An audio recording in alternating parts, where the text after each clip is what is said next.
Hey guys, I'm gonna make this real brief. I just want to say thank you to YouTube. You know, I've been working on cars for a good amount of years. I got all different kinds, but recently I just purchased, maybe about a year ago, bought this 1990 V2500 4x4 Suburban for my family. Really cool story how I was able to acquire this truck. I've been looking for a couple trucks and vans and all that.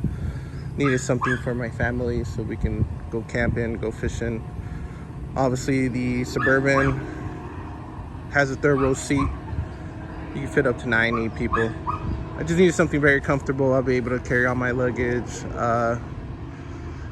all my camping equipment, you know. So we could just travel pretty comfortably, you know. I try not to buy things super brand new. Not that I can, you know. It's just payments, you know. Life is hard. Can't always just be buying brand new cars here and there. But I did my research and I came into this truck. My dad has an 87, so I fell in love with these square bodies, man. So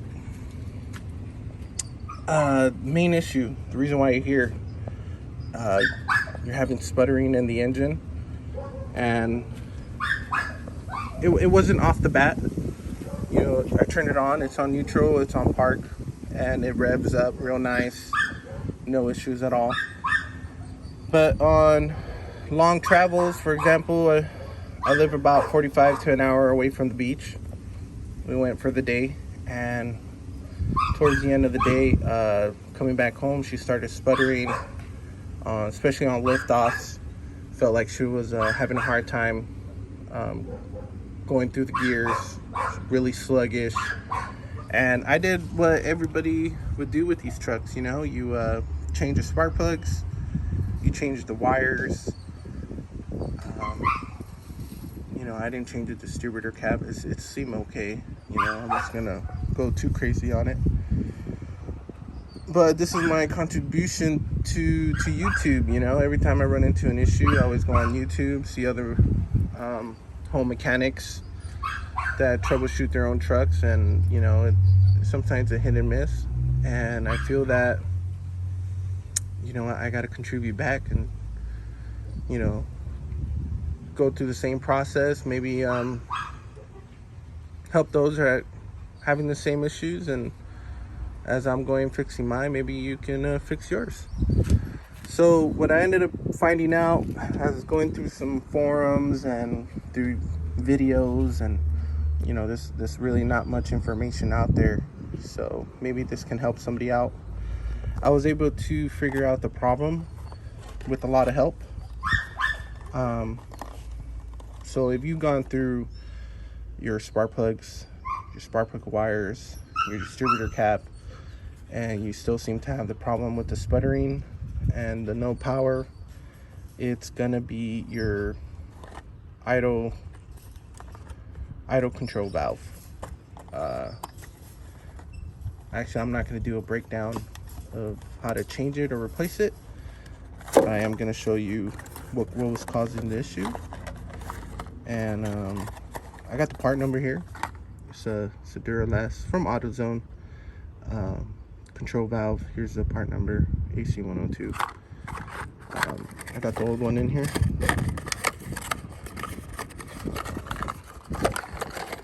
I'm not going to do a side-by-side comparison. You can tell what's brand new and what's really old. But this is the one that was in the 350. So I have a 350. I don't know if I was clear.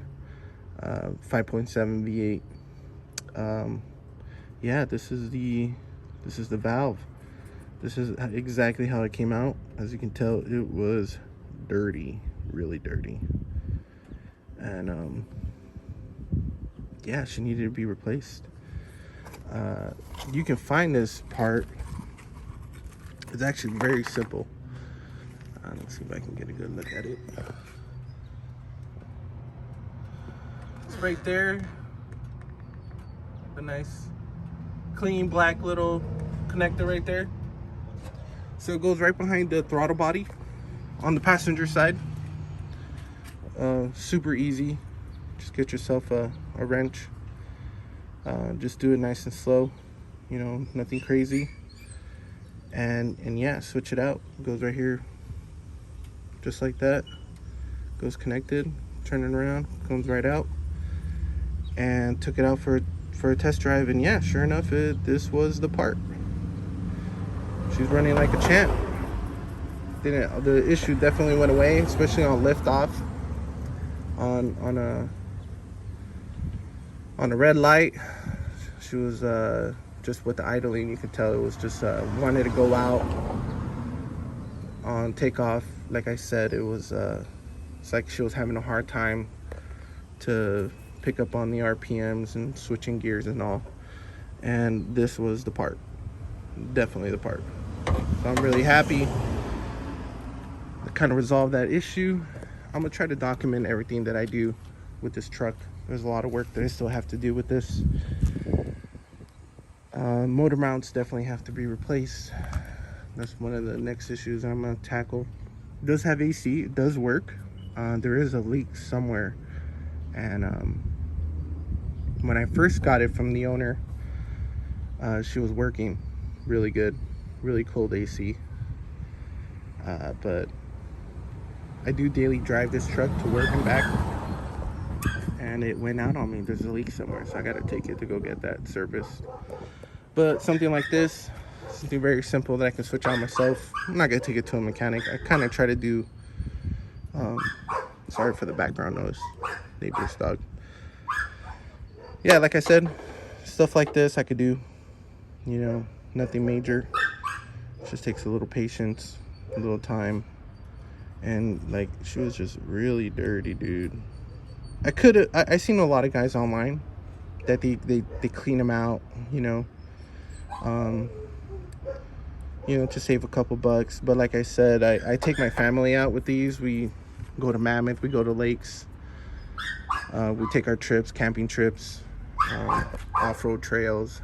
So for me, preferably, I'd rather just spend the 50 bucks, replace it with something new. I know it's not going to go out anytime soon, maybe in my lifetime, and just get the job done. So yeah, if you're having issues with sputtering, especially in this 350 motor on idle, or maybe it's wanting to turn off on you, it's definitely going to be that part. If you already tackle the spark plugs, the spark plug wires, the distributor cap with all the components inside, this is your main culprit right here. You know, you can maybe start off with this one, take it out, check it out. If it's really dirty, just replace it. Yeah, but I'm happy with this motor. It's been good. It gives me enough power. I haven't pulled anything with it. The original owner would pull his boat with it, and when he's not pulling his boat, he would just park it. So, you know, she has about 160,000 miles, original miles. It won't say in the speedometer because the speedometer broke on this one, so I just switched that out with one that did work. But yeah, sure enough, thank you for clicking on the video, and I hope this works for you guys. If you have any more questions on things that I've, please add on the comments. I'll try to reply as much as I can to the knowledge that I know. I'm not a professional mechanic, like I said. I'm a garage mechanic. I try to do all the work myself, but when I can't, obviously, like any other person, you just save up some money, take it to somebody who can. But yeah, here's just the specs of the motor. You can freeze that, pause it. But yeah, it's a great motor, man. Square body love.